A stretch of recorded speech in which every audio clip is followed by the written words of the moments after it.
കഴിഞ്ഞ 10 വർഷത്തോളം ഈ സമൂഹത്തിൽ ഹദീസുകളെ പച്ചയായിക്കൊണ്ട് ദുർവ്യാഖ്യാനിച്ചുകൊണ്ട് ഈ സമൂഹത്തിന്റെ ഇടയിലേക്ക് നടന്ന് മസ്തിഷ്ക പ്രക്ഷാളനം നടത്തിക്കൊണ്ട് മുജാഹിദുകളായ ആളുകളുടെ തലച്ചോറ് ഇവരിങ്ങനെ എടുത്തുകൊണ്ടിരിക്കുകയാണ്.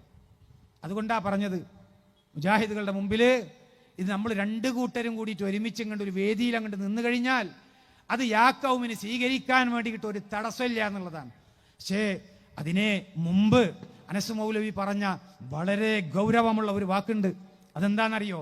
ഒരു ചർച്ച നടത്തുമ്പോൾ, ഒരു വിഷയം സംസാരിക്കുമ്പോൾ അതിൽ മെറിറ്റ് ഉണ്ടാകണം എന്നാണ്. എന്താ മെറിറ്റ്? ആ വിഷയത്തിൽ ഒരു മെറിറ്റ് ഉണ്ടാകണം, ഒരു ലാഭം ഉണ്ടാകണം ആ വിഷയത്തിൽ. ഈ വിഷയം കേരളക്കരയിൽ ഈ രൂപത്തിൽ ചർച്ചയ്ക്ക് വിധേയമാക്കിയത് കൊണ്ട് നമ്മുടെ മുൻകാല പണ്ഡിതന്മാരെ മുഴുവൻ ശിർക്ക് രൂപത്തിൽ, അഹ്ലു സുന്നത്തിന്റെ പണ്ഡിതന്മാരെ മുഴുവൻ ശിർക്കാരോപിക്കുന്ന രൂപത്തിൽ ഇങ്ങനെ സംസാരിച്ചതിൽ എന്ത് മെറിറ്റാണ് ഇവർക്ക് ഉണ്ടായിട്ടുള്ളത് എന്ന് വ്യക്തമാക്കേണ്ടതുണ്ട്. എന്ത് മെറിറ്റാണ് ഉണ്ടായത്?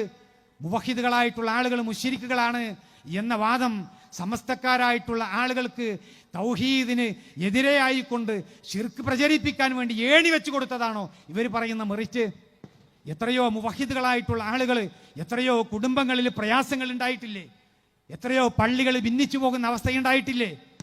എത്രയെത്ര ബന്ധങ്ങളെ ഇവര് കുഴപ്പങ്ങൾ ഉണ്ടാക്കി ഇളക്കി വിടാൻ ഇവര് കാരണമായിട്ടില്ലേ? ഇതൊക്കെയാണ് ഇതിലെ മെറിറ്റായിട്ട് നമ്മൾ മനസ്സിലാക്കേണ്ടത്. പക്ഷേ ഇതിനേക്കാളുമൊക്കെ വലിയ ഒരു അപകടം നാളെ പരലോകത്ത് വരാനുണ്ട് എന്നുള്ളത് നമ്മൾ മനസ്സിലാക്കണം. തൗഹീദ് പ്രചരിപ്പിച്ച പണ്ഡിതന്മാർക്കെതിരിൽ കുപ്രചരണങ്ങൾ നടത്തിക്കൊണ്ട് തൗഹീദ് പ്രചരിപ്പിച്ച പണ്ഡിതന്മാരെ ശിർക്കിന്റെ വാഹകരായിക്കൊണ്ട് പരിചയപ്പെടുത്തുമ്പോൾ അള്ളാഹുവിന്റെ കോടതിയിൽ ഇത്തരം ആളുകളെ വെറുതെ വിടുകയില്ല എന്നുള്ളത് നമ്മൾ മനസ്സിലാക്കണം.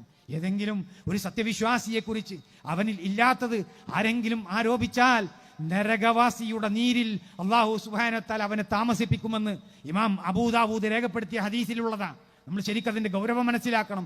ഒരു വിശ്വാസിയെക്കുറിച്ച് അവനിൽ ഇല്ലാത്തത് ആരോപിക്കുക എന്ന് പറയുമ്പോൾ അതിലേറ്റവും ഗുരുതരമായിട്ടുള്ള ഒരു വിഷയ സഹോദരങ്ങളെ ശിർക്കാരോപിക്കുക എന്ന് പറയുന്നത്